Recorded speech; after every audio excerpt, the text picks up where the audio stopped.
Chapter 6 Superheroine Hitbox. One early pre-dawn summer morning, Anne, the lost and cautiously sanguine Buck Jones waitress, whispers words a friend emailed her the previous night as she caresses her bump over a crisply starched apron. Birthing smells like ham. Cooks are prepping for breakfast. An older Flo-like waitress named Chlorine refills napkins, ketchup, salt and pepper upon plastic, red gingham tablecloths, wiped down the night before with an atomized cleaning dilution. Maybe no ham is being cooked, it's hard to tell. Buck Jones has a delicately maintained ham base note aroma. It is what is required, per the franchise aspiring pages in greasy sheet protectors, within the big black 3-ring binder on a shelf in the Buck Jones employee break room. It is also required for any performance of the opera Buck Jones, per performance notes in the full score. I believe that Lucy was conceived in Marfa, Texas, at El Cosmico. My daughter's name has been changed, out of respect for privacy, as requested by her mother, who also selected the name Lucy. It was December 23, 2018, a very cold night. We stayed in trailer 13. Sophia was always so much more daring than me, and that's saying something. She showered under moonlight, in near freezing West Texas winds, in an outdoor shower with no hot water. I watched her showering with admiration, but this moonlit shower was the second most admirable thing I ever saw Sophia do in the brief time we were together. The other thing would happen 8.5 months later. The evening was a moist affirmation of the feeling called living, the internet of genes. Over the next 8.5 months, Sophia and I were stressed in all directions by the utterly incompetent management of a brand new department that was experiencing exponential growth of student interest and of my big foundations class. Since Sophia and I both taught courses in music technology, we were tasked with making some sense of the music and sound components to the spiraling shape Pennycook had pulled out of his ass and spattered all over the dean's desk 3 years previously. The stress in our first trimester was deeply penetrating. On August 21st, 2020, in Austin, Texas, just days before my terminated contract at UT was set to end, I addressed the pervasive toxicity within the institution. I wrote a detailed 25-page letter, over 90 pages with attached exhibits, and sent it to all faculty members of the School of Design and Creative Technologies. In this letter, I directly criticized the administration of the University of Texas College of Fine Arts and the university president. Here is an excerpt from the letter, highlighting the workplace toxicity of that time. Dr. Pennycook asked music and sound faculty to find a way to incorporate his new track within his existing vision that Doreen Lorenzo had approved, and it needed to be done in weeks' time. This proved almost impossible for several reasons. 1. Pennycook's rationale for his additional track was not based in fact. He made claims about the careers that would come from his additional music software development track that were, and are, objectively false. 2. Pennycook could not provide specifics about what he had in mind with this new track. We wanted to help him with his vision, and we needed a clear understanding of what he had in mind to do, the curricular work we were tasked to do. 3. There was a concern in AET and the UT School of Music that many of the courses Pennycook was proposing already existed in some form in the electronic music studios of the School of Music. 4. Pennycook's software development track was at odds with the ethos and outcomes of all the other AET emphases and their constituent tracks. No other emphases were developing software, nor were they expected to. This would be corroborated by all AET faculty who existed in the department in 2018. There were never two discrete visions for music and sound offered by me and Pennycook. There was only one vision offered by Pennycook in the spring of 2018 that music and sound faculty worked on conceiving for the rest of that term and the summer. Pennycook then altered his vision at the start of the fall 2018 term in ways that made it nearly impossible to complete the task of conceiving. The only friction came from Pennycook's unfairly and exaggeratedly characterizing of M&S faculty's sincere and appropriate questions and concerns about his proposal as a protest. I was scapegoated for the confusion and mess created by Pennycook's abrupt and surprising changes to music and sound. The beginning of the fall 2018 term was the clear apex of the toxicity that both me and Sophia were experiencing in fine arts, and particularly with Pennycook. Of course, no one could have predicted that we would have lost our child 2 weeks later, but certainly Pennycook, Lorenzo, and Dempster should have had the awareness that we were 38 weeks pregnant and that the levels of stress we were experiencing at that time in fine arts could not have been healthy for our child. In the spring of 2018, heading into our second trimester, Pennycook attempted to involve me and Sophia in a duplicitous and deceitful plan for the DAET that put us in an exceptionally uncomfortable position. He laid out a plan for a surreptitious appropriation of the UT Electronic Music Studio's signature, state-of-the-art, multi-channel PA system for our fledgling department.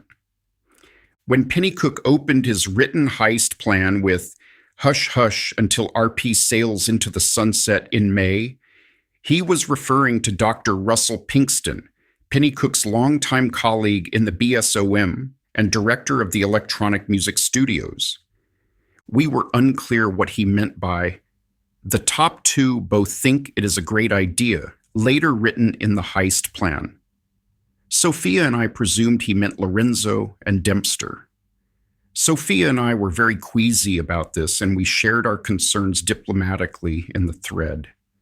Pinkston was also a professor of mine during graduate school. Check his music out.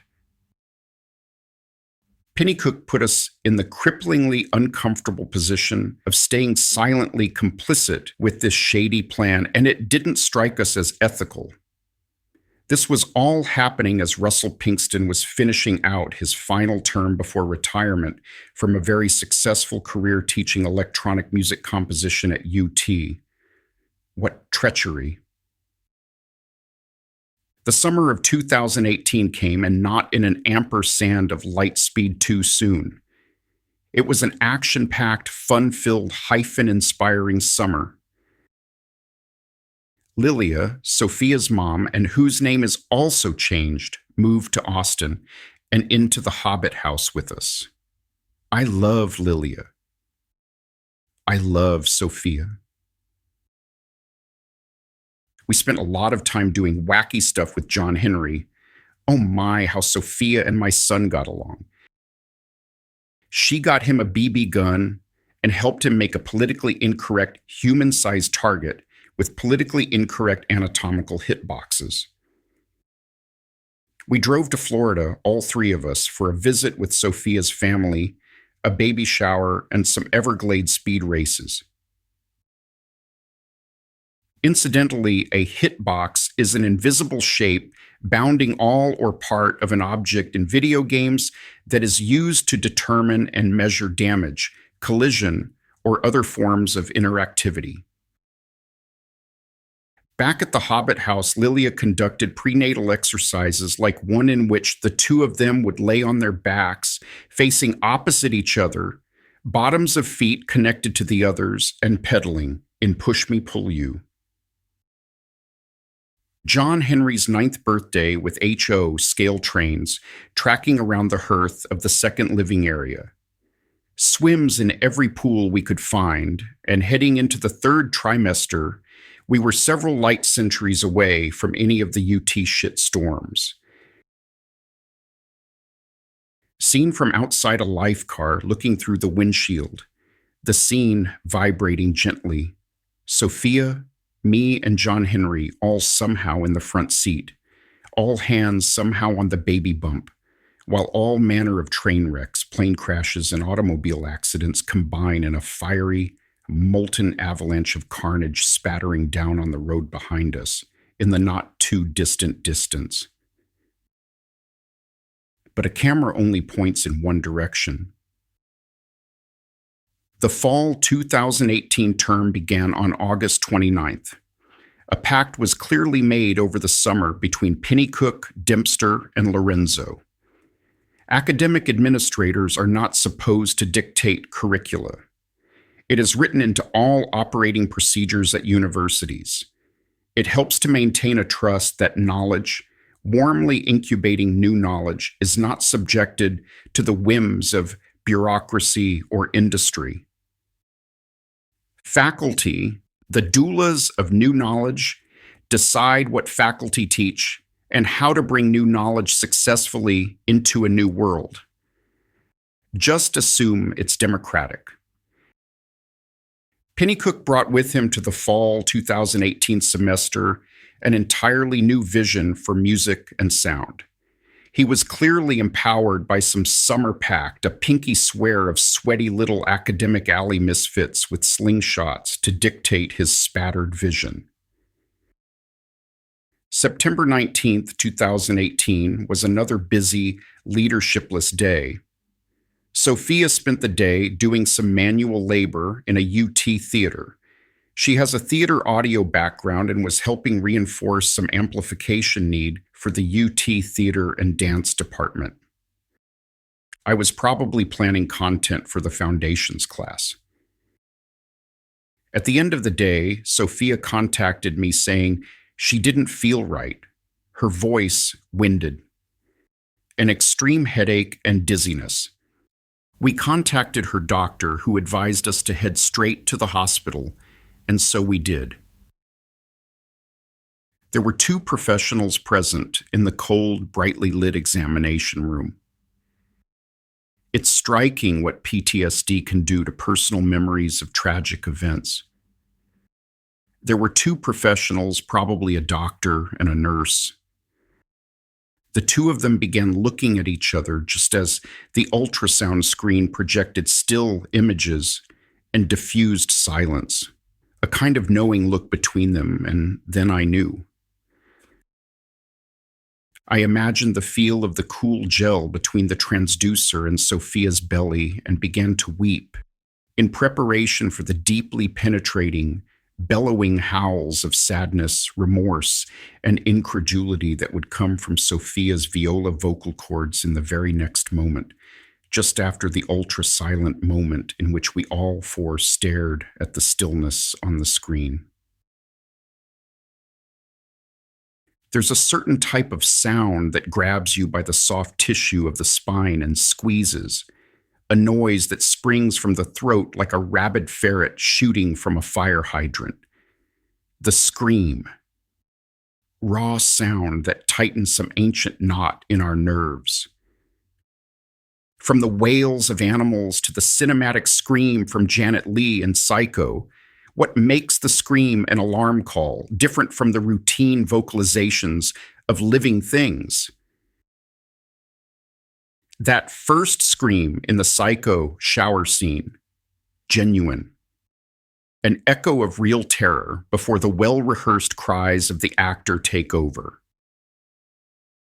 A real scream has a special quality, a trait shared by all mammals, from hyena to hedgehog to harp seal to human, when terror presses hard and vocal cords rupture beyond their usual routine. It's a sound that roughs up the airwaves with chaotic vibrations, with non-linear characteristics that make spectrograms tremble, sending irregular patterns as alarming as a microphone held over a raging bonfire. Such dissonance is a cue embedded in the animal kingdom's collective eardrum. This is no ordinary sound, it's a flag planted by evolution itself, a call to arms. The shriek of terror is a ribbon that binds us to our ancestors, not just the primates, but all the jittery generations that learned to fear of a sound so sharp it could cut through time.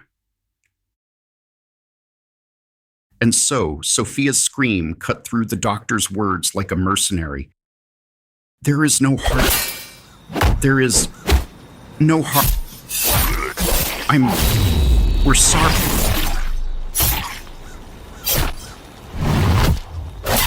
The haunting wails and shaky screeches, slowly rising in pitch and hoarseness. No, no, no.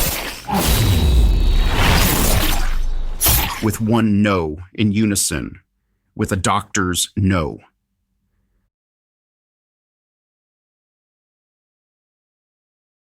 The professionals dimmed the lights before they left the room. We were just there, together, for a while. We made family calls. The internet of genes. And so, here it is. The most admirable thing Sophia did came next, right there in that cold and darkened examination room. She decided to have a natural birth for our daughter.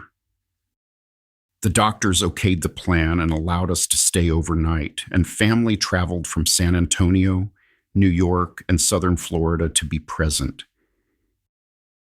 It was a long and awful night. At the time, I was very, fuck the God of my understanding, fuck it.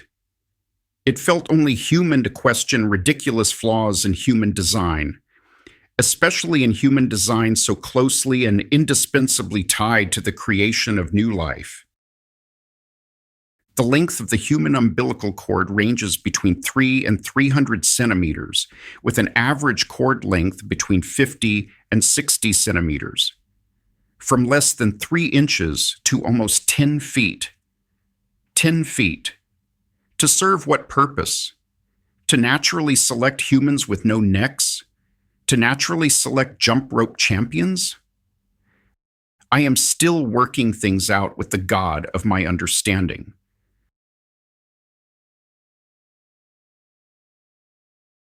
Sophia wanted to give birth to Lucy Stamps. And so, she did the next morning, in a large, dimly lit room with tables and chairs, surrounded by our families. It was not a sterile room. No one was in a gown or wearing a mask. They didn't need to be. It was not a labor delivery and recovery room.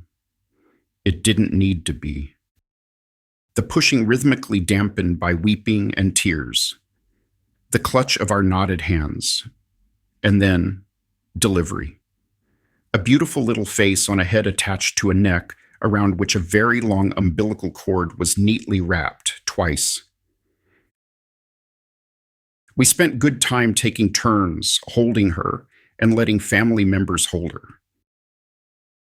If there was a God present, it was manifest in the singular glowing compassion and love shared by all and fed by all in that large, dimly lit room with tables and chairs. Stillbirth does not smell like ham. Sophia wanted to get pictures done. Nice little pictures, with beautiful clothes and sleeping, and so we did. I was a mess. Sophia recovered much more quickly than I did, and things only got worse for our relationship. According to the Maternal Health Institute, couples who experience stillbirth are 40% more likely to separate. The accounts here are real PTSD nightmare flashes I still get occasionally, 6 years later, both in dreams and waking life. Lucy, for me, will always be a superhero. Her special power is immortality. She was born after she died. She was unborn a hero into an unchanged world. Her hitbox was too large and way too vulnerable in a poorly conceived video game developed by the god of our understanding. To me, that is certainly a more plausible explanation than being conceived in trailer number 13 at El Cosmico in Marfa, Texas. I still struggle with the question of whether UT had anything to do with the death of my daughter. It is impossible even now to regard Lucy's death as separate from all the toxicity we were experiencing. It was a jostling cradle, and we needed our jobs. Should Sophia have been on her knees working with some sound reinforcement solution in a theater at UT 2 weeks before we were due? Sure, absolutely. Women are powerful, and some can take long runs or bike rides right up to the first contraction. Sophia was very healthy, and Lucy was very healthy until something changed. In the end, did the University of Texas at Austin have anything to do with the death of Lucy? It is truly impossible to say it did. However, it is also equally impossible to say it did not. I am getting better at coping with it all, the PTSD suffered since then. It was surely baked in, shot from the slingshots of pinky-swearing, sweaty little administrative misfits. But Lucy is 6 now. Her mom and I took her to Buck Jones for her birthday. What's not to love about that place? We sang the kids' club song that used to play on public access, sitting at a table with millions of little cups of ketchup everywhere. Come on to the birthday train. We're heading to Jones Depot. We're going to take your birthday where it's never been before. There's plenty of room aboard this train. Its engine is a mighty flame. And arriving back at the Hobbit house at dusk, hazy-eyed and mustering a second wind, Lucy complained about her hair getting knotted up in the rubber band of her kids' club hat. And I freed the hat and cut the rubber band off, and Sophia cut just enough of the tip of the cone off to accommodate her silent, small mouth and her jubilant, gentle megaphoned exclamation to the moon from the main deck of the Hobbit house. Somewhere in all of it. Not old, not young. We run, climb a tree, wash in a river, say hello to a bird, sing to the sun.